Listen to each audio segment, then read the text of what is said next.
Hello and welcome to Mr. Rollin Storytime. Today's story is about a little boy and a girl, brother and sister, that go on a journey to somewhere magical. Have you ever been on a journey? The story is The Tunnel by Anthony Browne. Now, I really love this story because we've got some wonderful artwork, as with a lot of Anthony Browne's books. So suggest, if you can, look not only at this one, but the other books he does, particularly on the illustrations, the drawings within the books. Let's begin. The Tunnel by Anthony Browne. Once upon a time, there lived a sister and a brother who were not at all alike. In every way, they were different. The sister stayed inside on her own, reading and dreaming. The brother was outside playing with his friends, laughing and shouting, throwing and kicking, roughing and tumbling. At night, he slept soundly, but she would lie awake, listening to the noises of the night. Sometimes he crept into her room to frighten her, but he knew that she was afraid of the dark. If you look, you can see him just there, creeping in to frighten her. Whenever they were together, they fought and argued, really noisily, all the time. One morning, their mother grew impatient with them. She's getting a little bit angry now. Out you go together, she said, and try to be nice to each other, for once, and be back in time for lunch. But the boy didn't want his little sister with him. They went to a piece of waste ground. Why did you have to come? He moaned. It's not my fault, she said. I didn't want to come to this awful place. It scares me. Oh, you baby, said the brother. You're frightened of everything. And he went off to explore. This is quite a dangerous place that they go to. I would be scared too. Hey, come here, he yelled. A little while later, she walked over to him. Look, he said, a tunnel.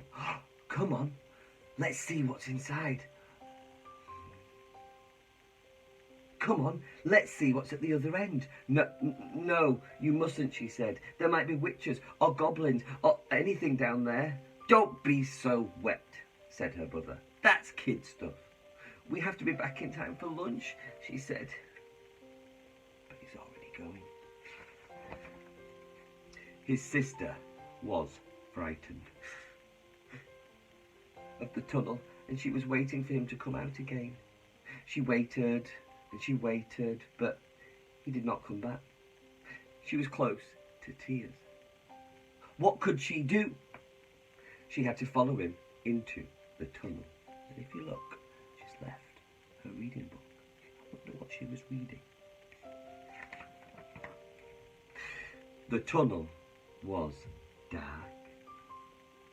and damp and slimy and scary. At the other end, she found herself in a quiet wood. There was no sign of her brother, but the wood soon turned into a dark forest.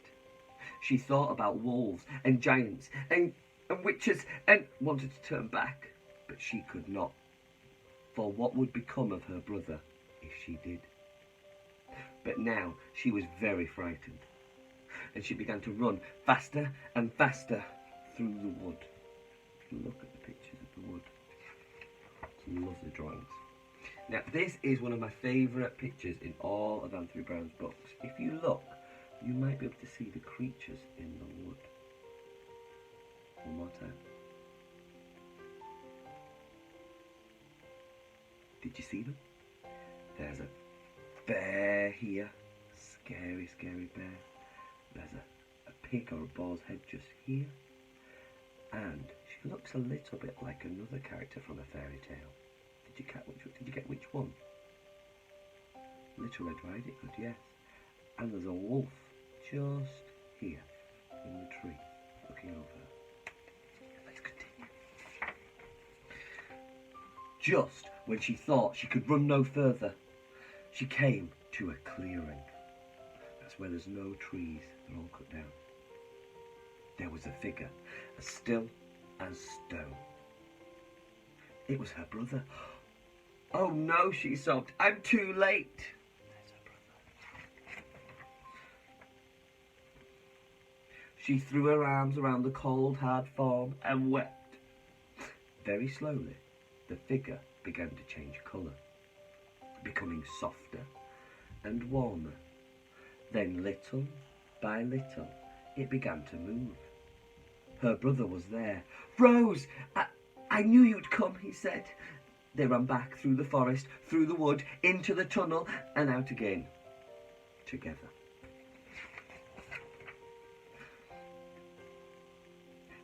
When they reached home, their mother was setting the table. Hello, she said. You two seem very quiet. Is everything all right?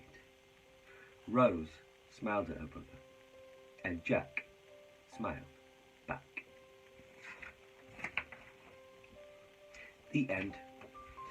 Now, as I said, there's some really lovely visuals in this book, so if you want to do some artwork linked to it, that would be wonderful. One other thing, they mentioned a forest and a wood. Could you tell me what the difference is between a forest and a wood? Is one scarier than the other? Is one bigger than the other? Do they have different trees? And as always, given that you want to remember the story, what I would do is separate the story into 4, 5 or perhaps 6 parts, and use the time words first, then, next, after that, finally, to see if you can put the correct events in order. Thank you so much for watching. I'll see you next time.